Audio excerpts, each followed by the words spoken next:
व्यासपोथी नामक स्थान बद्रीनाथ से 3 किलोमीटर की दूरी पर उत्तराखंड के माना गांव में स्थित है। यहाँ महाभारत की रचनाकार महर्षि वेद व्यास जी की गुफा है।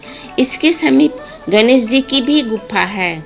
मान्यता है इसकी गुफा में वेद व्यास जी महाभारत मौखिक रूप दिया था और गणेश जी ने उसे लिखा था। यहाँ कथा लिखी गई थी। यह जगह अलकनंदा और सरस्वती नदी के संगम तट पर मौजूद है। माता पार्वती और भगवान शिव के पुत्र गणेश जी मंगलकर्ता, ज्ञान और बुद्धि के देवता माने जाते हैं। इसलिए जब भी कोई नया काम शुरू किया जाता है, सबसे पहले गणेश जी का शरण किया जाता है। वेद व्यास जी ने भी महाभारत काव्य की रचना शुरू की तो उन्होंने गणेश जी को शरण किया, बल्कि गणेश जी को इस बात के लिए भी तैयार कर लिया कि आप महाभारत खुद अपने हाथों से लिखेंगे। गणेश जी ने कहा, मैं महाभारत लिख दूंगा, लेकिन आप लगातार कथा बताते रहना होगा, अन्यथा यदि आपकी कथा रुकी तो मेरी लेखनी भी रुक जाएगी। वेद व्यास जी ने कहा, मैं अपने नियम का पालन करूंगा और महाभारत का नाम जाप गाथा करता रहूंगा। यह जो जगह आप देख रहे हैं, यहीं से दूर पहाड़ पर जो जगह है, यही केदारनाथ और बद्रीनाथ है।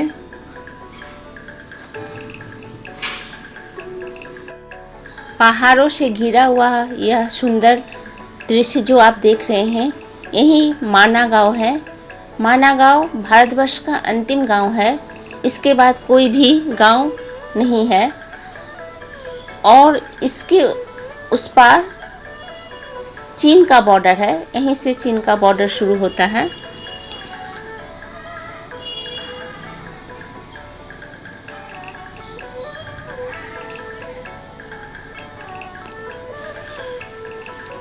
ये देख रहे हैं वेद व्यास जी का गुफा। सत्य ही परम धर्म।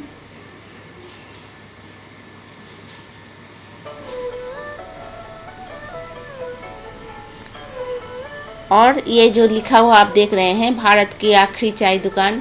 इसके बाद आपको कोई भी चाय का दुकान व कुछ दुकान नहीं आपको मिलेगा।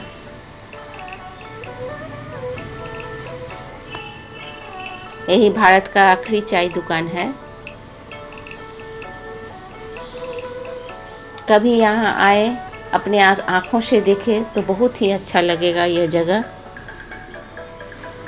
वेद व्यास जी ने इस महाभारत की रचना घोषपत्र पर की थी। यही घोषपत्र धीरे धीरे पत्थर, स्लेट पत्थर बन गया है। वो जो आप पीछे देख रहे हैं धाप धाप स्लेट पत्थर बना हुआ, यह एक काल में घोषपत्र था। ये घोष पत्थर बन गया है अभी स्लेट पत्थर। गणेश जी की गुफा। उत्तराखंड के चमोली जिले में कई गांव हैं। उन्हीं गांवों में से एक है माना गांव, क्योंकि यह वही स्थान है जहां पर बैठकर व्यास जी ने महाभारत की कथा का वाच किया था और गणेश गुफा में बैठकर गणेश जी ने कथा लिखी थी। यह गांव बद्रीनाथ से महज 3 किलोमीटर दूरी पर है, जहां प्राचीन गणेश गुफा स्थित है। गुफा में प्राचीन गणेश भगवान की प्रतिमा स्थापित है। आज भी यहाँ देश विदेश से गणेश और वेद व्यास जी का दर्शन करने के लिए आते हैं।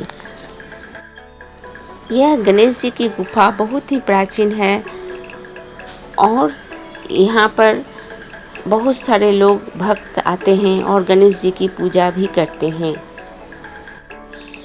यह गुफा सरस्वती नदी और मंदाकिनी नदी के संगम स्थल पर है। बहुत ही खूबसूरत जगह है। इसी गुफा के पीछे से मंदाकिनी नदी बह रही है और सरस्वती नदी भी बह रही है।